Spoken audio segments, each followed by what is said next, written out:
शिवसेनेच्या नवनिर्वाचित राज्यसभा खासदार ज्योती वाघमारे यांनी काल शपथ घेताच आज शिर्डीतील एका कार्यक्रमासाठी हजेरी लावली। तत्पूर्वी श्री साईबाबांचे समाधी मंदिरात जात मनोभावे दर्शन घेतलं व कष्टकरी शेतकरी राज्यातील सर्वसामान्य नागरिकांच्या जीवनात समृद्धी नांदू दे अशी बाबांकडे प्रार्थना केली। यानंतर श्री साईबाबा संस्थानचे मुख्य कार्यकारी अधिकारी गोरक्ष गाडीलकर यांच्या हस्ते खासदार ज्योती वाघमारे यांचा सत्कार करण्यात आला।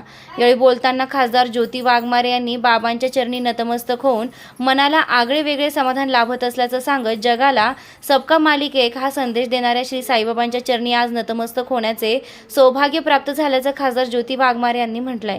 यानंतर पत्रकारांच्या प्रश्नांवर अतिशय अभ्यासपूर्ण व समर्पक उत्तरे देत उपमुख्यमंत्री एकनाथ शिंदे यांचं नाव भोंदू खरात प्रकरणात आले असल्याबाबत विचारलं असता महाराष्ट्रातील माणूस हा देवभोळा असून ज्या ज्या ठिकाणी देवस्थान असते तिथे नतमस्तक होत असतो, मात्र काहींनी श्रद्धेच्या नावाखाली काळा बाजार मांडला असल्याची कल्पना नसल्यानं अशा भोंदूंच्या प्रत्येक काळ्या कृत्यात तिथे दर्शनाला येणारा प्रत्येकजण सहभागी असेलच असे नाही। तिथे सर्व पक्षीय नेते जात होते, मात्र सर्वजण श्रद्धेने जात असतील।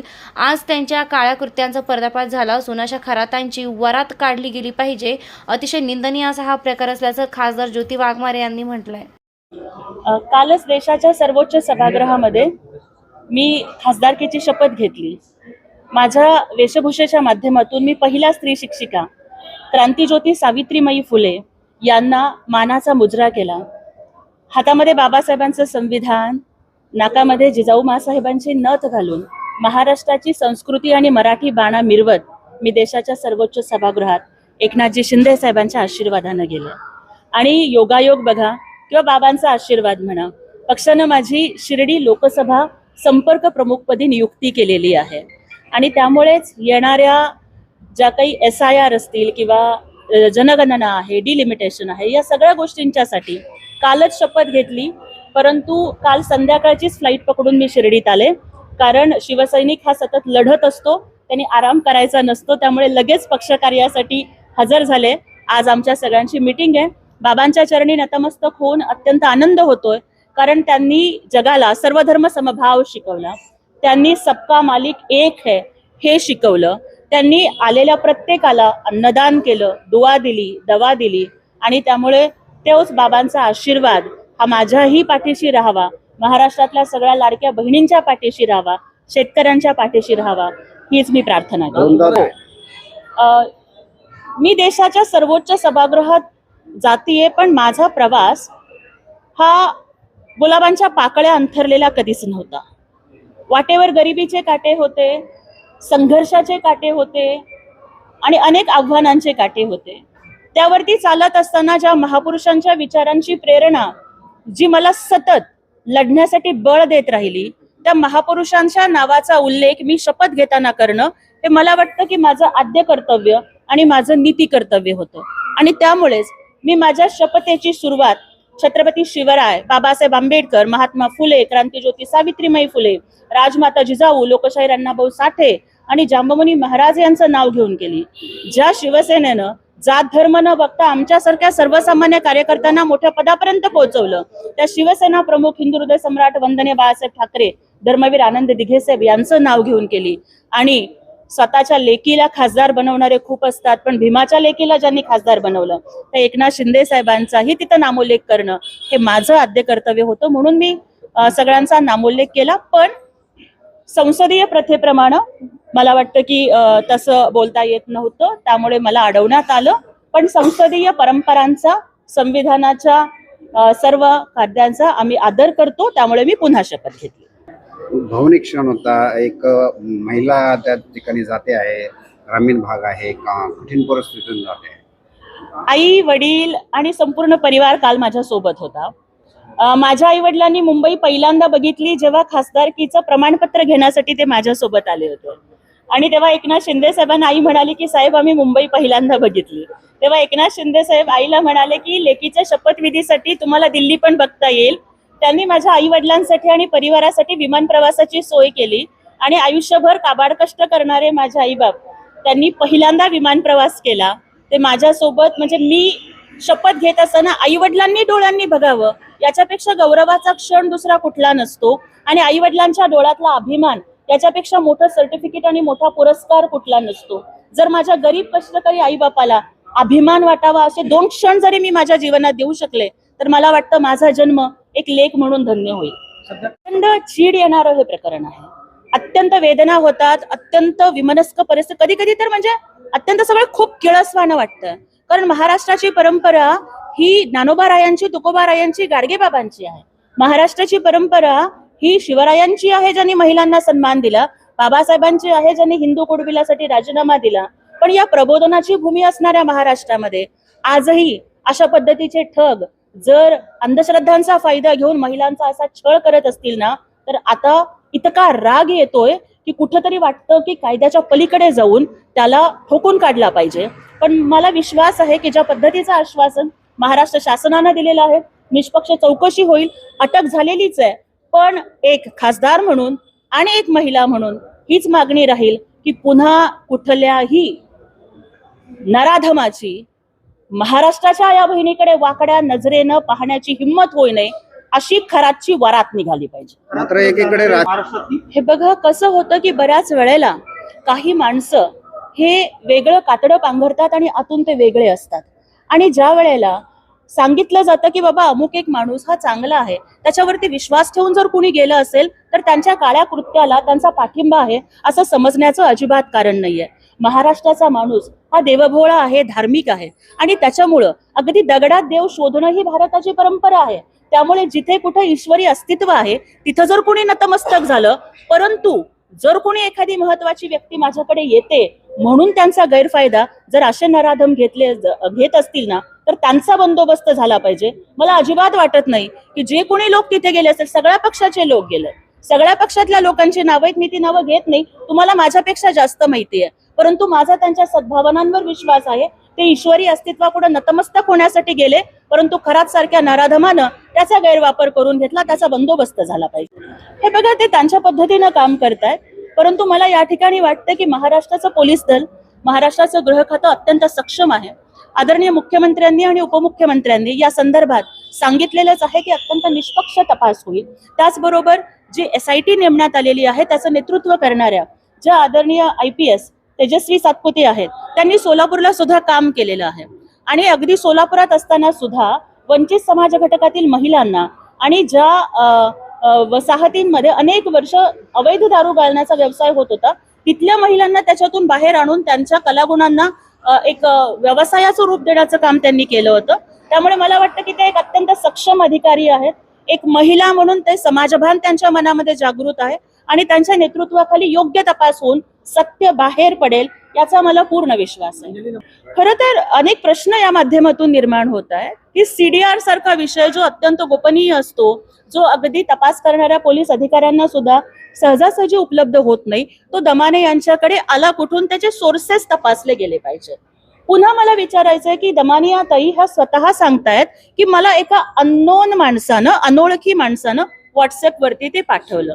मग मला विचारायचं आहे की आपण त्या माहितीची खातरजमा करून घेतली का, किंवा त्या पुन्हा परत काहीतरी स्पष्टीकरण देताना म्हणतायत की मी AI माध्यमातून खातरजमा करून घेतली.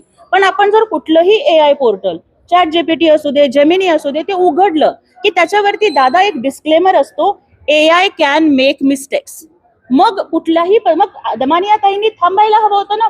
पोलीस दलाला जर त्यांनी ते पाठवलं असतं गृह खात्याने, ते ऑथेंटिक कॉल रेकॉर्ड आहेत की नाही, तो डेटा हा खरा आहे की नाही, हे तपास होईपर्यंत मला वाटतं थांबणं, अशा सेन्सिटिव्ह प्रकरणामध्ये कुठंतरी वादाची फोडणी देणं आणि आपण चमकणं, अशा पद्धतीचं काम कुणीही करू नये. पण मला एकच वाटतं की आतापर्यंत आपण बघितलंय की पवित्र आत्म्यांना त्रास देणारे अनेक अतृप्त आत्मे असतात.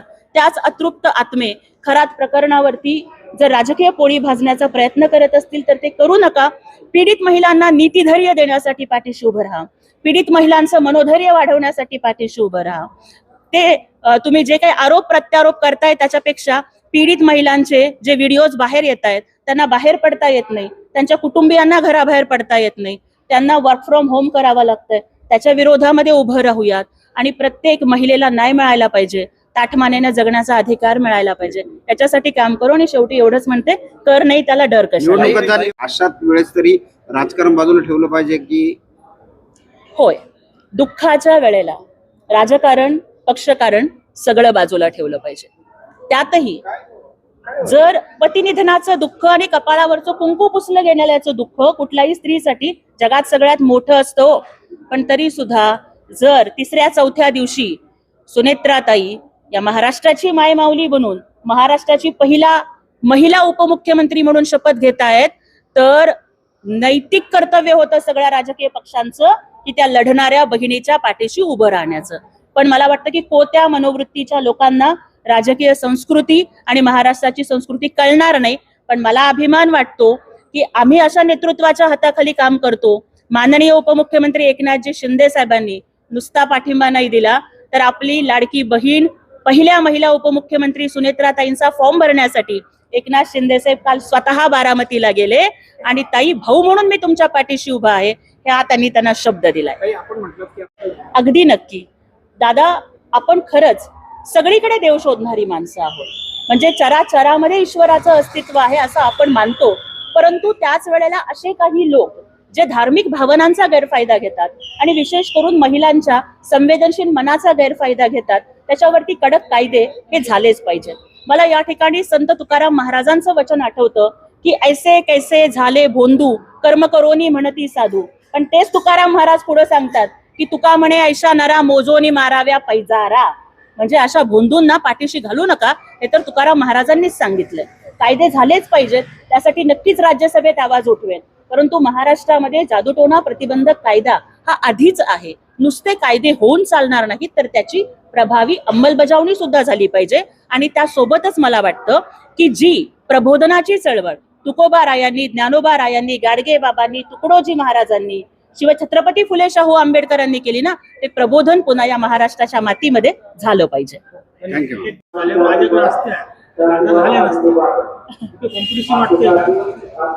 सन्माननीय आठवले साहेब हे चळवळीतले मोठे नेते आहेत, सामाजिक न्याय राज्यमंत्री आहेत.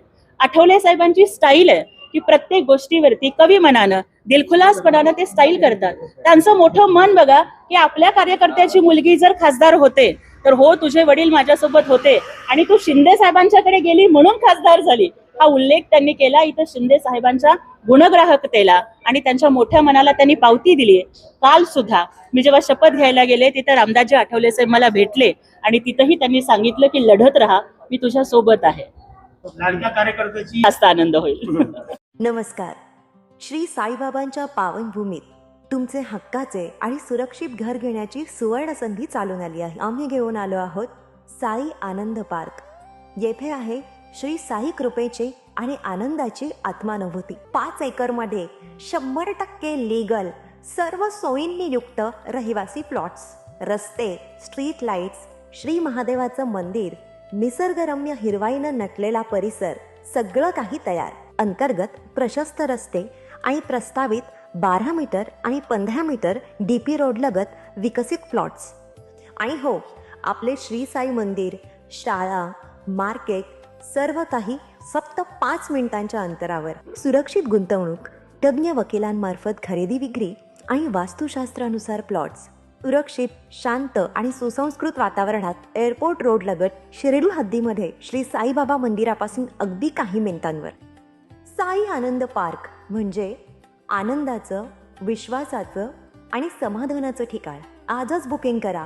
मर्यादित प्लॉट्स उपलब्ध. कारण साई आनंद पार्क म्हणजे साई आनंदाची अनुभूती.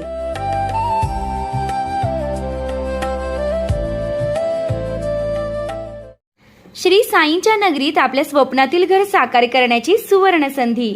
नामदार राधाकृष्ण विखे पाटील व डॉक्टर सुजय विखे पाटील यांच्या मार्गदर्शनाखाली साईच्या ग्रुपचे साई सीताई पार्क भव्य प्लॉट विक्री. प्रस्तावित थीम पार्क अगदी जवळ.